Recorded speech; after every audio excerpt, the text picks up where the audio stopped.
For introduction, I will explain about what is self-esteem. Self-esteem is a person's subjective assessment of themselves based on social roles and attainment of expected goals.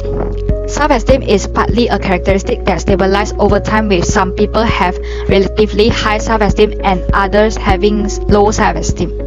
Based on the Self-Esteem Workbook, there have two elements in the concepts of self-esteem. The first element is identity. Personal problems such as one's identity and status might help a person find their sense of self-esteem. The second element is self-confidence. Self-confidence is associated with competence and self-efficacy and refer to general belief in one's talent.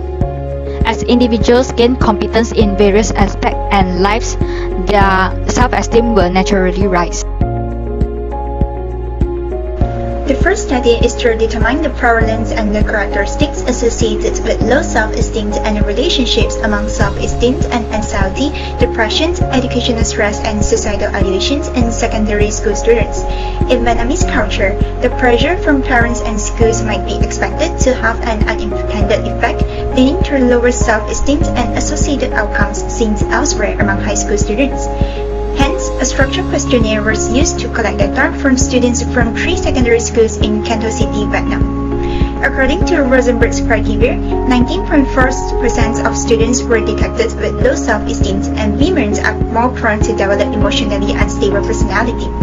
Therefore, their self-esteem may be more likely to fluctuate depending on how themselves or others, especially their parents, evaluate their achievements. So, from the study, we can see that the associations among self-esteem and anxiety, depression, and academic stress was detected, and this significantly affects students' quality of life and links to suicidal ideations. The second research is to investigate the correlations between self-esteem and educational stress. By using questionnaire methods, data was collected from students aged 13 to 15 who studied in high school, achieving low marks and failed in one or more subjects. The researcher performed the study with a group of teenagers, as some struggle with academic performance due to high expectations from their parents and comparisons among their siblings. Based on the study, female respondents have higher self-esteem than the male respondents. Although 76% of the students have higher self-esteem but are poor in academic performance. It is also important to note from the study that the majority of the respondents do have high self-esteem, which is prevalent among children who participate in school activities and can socialize and communicate well. From this, we can learn that there was no significant relationship between academic performance and self-esteem, as there are many other external factors that influence a student's academic performance. However, we cannot deny the importance of an individual's psychological environment, as families, friends, and teachers could make vital differences in students' attitudes and mindsets toward academic performance. The theory related to self-esteem is the theory of hierarchy of needs. This theory was introduced by Abraham Maslow, 1908 to 1970. This theory is closely related to self-esteem according to Maslow's hierarchy of needs, which is made up of 5 levels that ascend in importance. The second highest level is esteem needs, which is just below self-actualization at the apex of the pyramid. According to Maslow, these needs are related to instincts and play an important part in behavior motivation.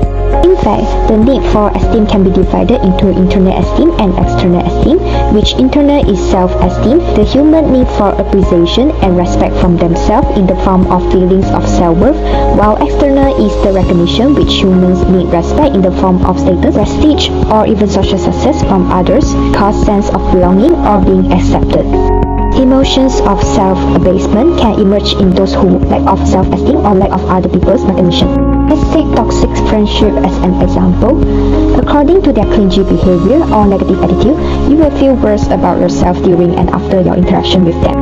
Next, we will show a video that is related to self-esteem in a toxic friendship context.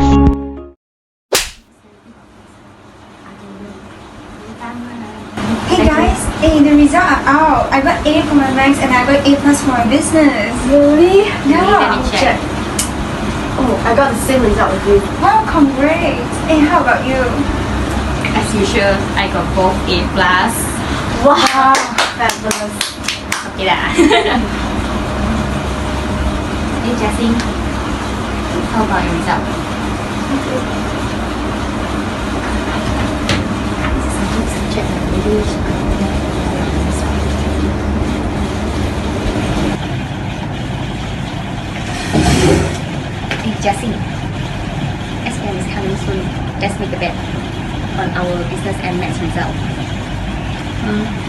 Don't wanna.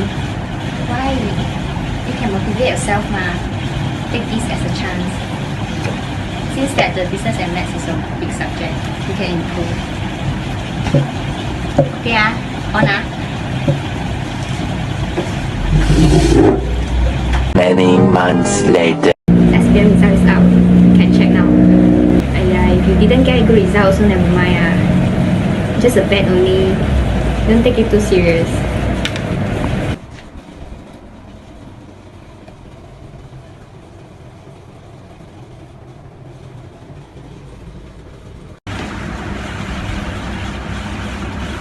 Wow, unexpected. Our result is quite good this time. You're so lucky. Did she? Nah, I was just joking. You know, maybe this time many people didn't score well, so the grade will be a bit low.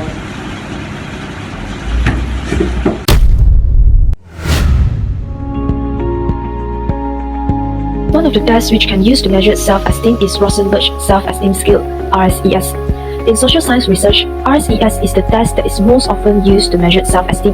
Maurice Rosenberg established RSES in 1965, and it is frequently used in psychology, emotional health, and psychotherapy. And he particularly worked on and focused more on self-esteem, and is well known around the world. The RSES test is a 10-item Likert scale that evaluates both positive and negative thoughts and feelings about oneself to assess self-worth. All items are rated with a range from 0 to 3, which are strongly agree, disagree, and strongly disagree. Self-esteem has been categorized into two aspects, which are self-competence and self-liking. RSES will consist of questions that are related to self-competence and self-liking. Self-competence is defined as the values you have for yourself. For self-liking, it can be explained as the perception or view of feeling great and socially conscious of our intrinsic self-value towards ourselves. The scale in the RSES test evaluates the state of the respondent's self-esteem based on their current feelings and conditions. 5 questions out of 10 in the RSES test have positively worded statement, while another 5 have negatively worded statement, to equivalently assess by eliminating the bias or discrimination and reflect our current emotional health condition. An example of question A is shown. Each item should be answered spontaneously without overthinking to achieve the accuracy of the RSES test. The scoring of the RSES test has a total of minimum score of 0 and a maximum score of 30. A higher score on this test indicates that you have high self-esteem. The total score for self-competence comes from the first 5 questions, and another 5 questions are for self-liking. Next, one of the advantages of using the RSES test are this test is widely used in the world, particularly for those with traumatic brain injury (TBI). For those patients who are suffered from TBI, the RSES test is needed for them to examine the normality of their brain function. By using the RSES test, they can know how they value themselves after suffering from brain injury. Furthermore, the main disadvantage for this test is RSES test is not a diagnostic aid for any psychological issues of states. The RSES test is just a facilitator in assisting you to examine whether you are in a balance of self-regard for research purpose.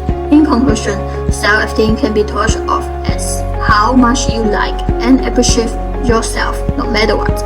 Self-esteem can affect your decision-making, relationship, emotional health, and well-being.